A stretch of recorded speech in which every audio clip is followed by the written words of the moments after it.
देखिए प्रश्न है कि 600 रुपया अंकित मूल्य वाली कमीज का लागत मूल्य क्या है। देखिए अंकित मूल्य कितना है, मार्क प्राइस कितना है, बोलिए कि 600 रुपया। इसका लागत मूल्य आपसे पूछा गया है कि लागत मूल्य बताइए कितना रुपया है। ठीक, जिसे दुकानदार ने 10% की छूट देकर बेचा, मतलब एमआरपी पे अगर 10% का छूट दिया जाए तो सामान कितना परसेंट पे बिका, बोलिए 90% पे बिका। और ये किसका वैल्यू आएगा, बोलिए कि ये बिकने का मूल्य आ जाएगा। कहने का मतलब ये सेलिंग प्राइस का वैल्यू आ जाएगा। 6×54 540 रुपया में वह सामान बिका। 600 रुपया अंकित मूल्य था और 540 रुपया में सामान आपका बिक गया। तो बताया गया है जिसे दुकानदार ने 10% की छूट देकर बेचा और 20% का लाभ कमाया। अगर ये 540 रुपया में सामान को बेचा तो 20% का लाभ हो गया। इसका मतलब ये 120% का वैल्यू है कौन, 540 रुपया आपका सेलिंग प्राइस। अगर यहाँ से हम लोग 100% का वैल्यू निकाल देंगे तो वह क्या निकल जाएगा, बोले क्रय मूल्य निकल जाएगा। क्योंकि 20% प्रॉफिट के साथ उसको इतना में बेचा है तो 100% क्रय मूल्य निकल जाएगा। तो ये 540/120 और गुना 100 क्या हो गया आपका क्रय मूल्य। समझ पाए, 6 से कटा दीजिए, 6 दूना 12, 6 नंबर 54, 2 से कट जाएगा ये आपका 50 बार में 5 नंबर 45, 450 रुपया जो है आपका क्रय मूल्य आ गया वस्तु का।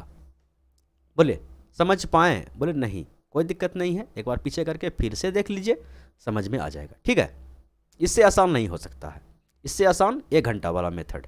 ठीक है, चलिए अब बढ़ते हैं क्वेश्चन नंबर 2 की ओर। क्वेश्चन नंबर 2 ये है, प्रश्न क्या है, किसी घड़ी के अंकित मूल्य पर 10% की छूट देने के बाद घड़ी का मूल्य इतना रुपया है।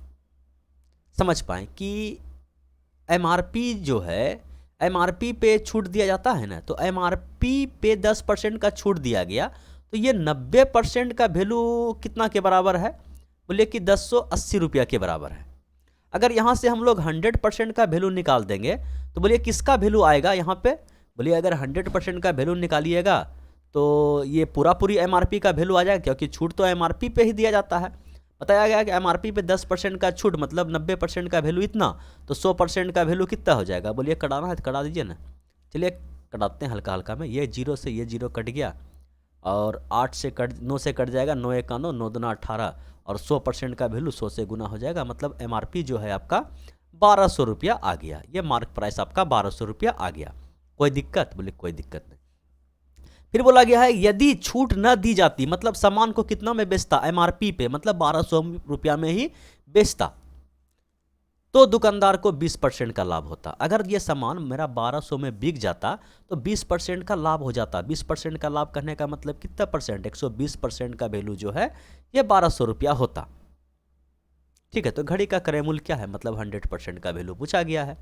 समझ पाए, 1 0 से 1 0 कटा दीजिए, ये 12 से कट जाएगा आपका कितना बार में, बोलिए 10 बार में, तो 100% का वैल्यू किससे 1000 हो जाएगा। समझ पाए, और 1000 रुपया ही इस सवाल का क्या हो जाएगा, एकदम सही जवाब होगा। बोलिए अब समझ पाए।